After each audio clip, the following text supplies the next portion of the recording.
In the electrifying realm of pop music tours, where every performance is a meticulously crafted spectacle blending vulnerability, spectacle, and star power, Sabrina Carpenter has carved out a niche as the cheeky provocateur who turns concerts into interactive playgrounds. Her short and sweet tour, a whirlwind of synth-pop anthems and theatrical flair, has become legendary not just for hits like Espresso, that have fans chanting lyrics in unison, but for the spontaneous rituals that blur the line between stage and audience. At the heart of this magic is the Juno tradition, a playful interlude where Carpenter, with a wink and a pair of pink handcuffs, arrests a lucky spectator for the crime of being irresistibly captivating before launching into her sultry track. It's a moment designed to foster connection, to make the massive arena feel intimate, and for one electric night in Pittsburgh, it collided with supermodel Gigi Hadid in a way that ignited both delight and discord. The evening unfolded like a scene from a glossy music video. Carpenter, the 26-year-old phenom who evolved from Disney darling to Grammy-nominated sensation, scanned the front rows with her signature mischievous grin. There, amid the sea of glowing phone screens and sequined outfits, stood Hadid, Zayn Malik's ex, a fashion world titan whose effortless cool has graced countless Vogue covers. Clad in an animal print tank layered over a crisp white tee and relaxed jeans, Hadid embodied the off-duty glamour that makes celebrity sightings so magnetic. Their eyes locked, and in an instant the routine ignited. Carpenter's voice dropped to that husky tease as she declared Hadid the culprit, arrested for being a gorgeous girl. The crowd erupted, a mix of gasps and giggles rippling through the venue as Carpenter twirled her prop handcuffs like a vaudeville villain. What followed was pure, unscripted alchemy. "Wow, maybe we're soulmates. Gigi, I'm getting so hot and flustered," Carpenter quipped, her words laced with that flirtatious edge that defines her stage presence. The banter flowed effortlessly, Hadid playing along with wide-eyed amusement, the audience feeding off the energy like a live wire. As the opening chords of Juno swelled, Carpenter dedicated the song with theatrical flair. "This one's for Gigi, everybody." The performance that ensued was transcendent, Carpenter's vocals soaring over pulsing beats while the spotlight danced between her and the captive below. Fan videos, shaky but fervent, captured every beat, Hadid's laugh echoing faintly, the collective sway of bodies united in the absurdity of it all. It was the kind of moment that tours are built on, spontaneous, inclusive, a reminder that pop stars aren't untouchable gods but playful accomplices in escapism. Post-show the fun didn't fade, it amplified.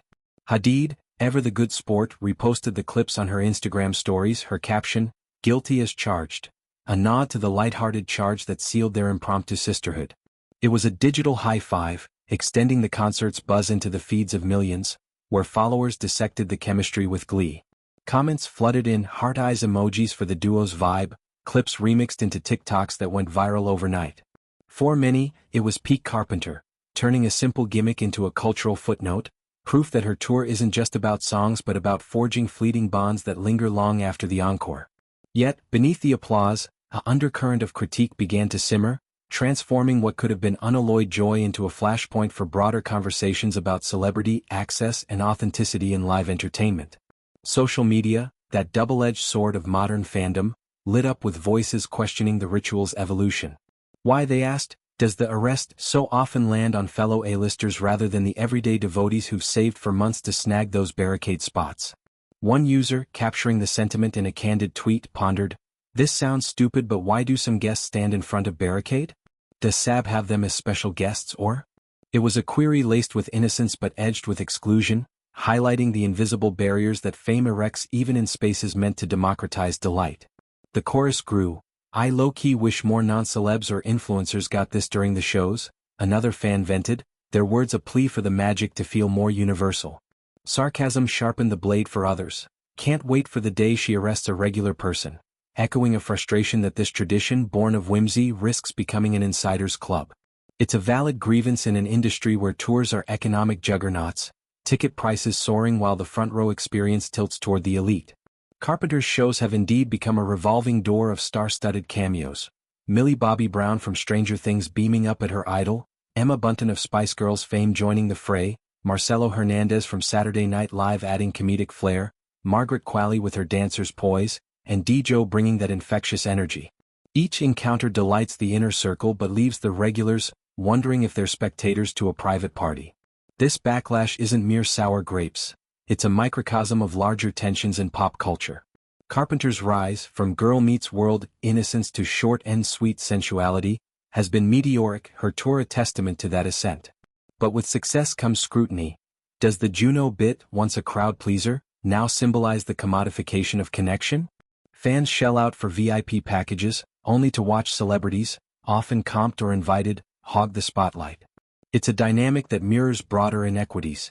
The way social media algorithms favor the famous, how events curate glamour over grit. Yet, to Carpenter's credit, the routine stems from genuine intent, a desire to spotlight beauty in all forms, to make audiences feel seen. Hadid's inclusion, far from scripted favoritism, felt organic, a serendipitous spark in a sea of faces. Navigating this divide requires nuance. Carpenter could lean into randomization, perhaps blind draws or fan-submitted stories, to reclaim the everyman's thrill. Or embrace the celebrity crossovers as bridges, inviting Hadid types to amplify lesser-known voices post-show. The debate underscores her tour's success. It's provocative enough to provoke thought, sticky enough to spawn discourse. For now, as the North American leg rolls on, the arrests continue, each one a gamble between glee and gripe. In Pittsburgh, Hadid's guilty plea was a win for whimsy. Elsewhere, it might fuel calls for change. Either way, Carpenter's stage remains a mirror, reflecting not just her sparkle but the fractious beauty of fandom itself. A place where laughter and longing coexist, handcuffs optional.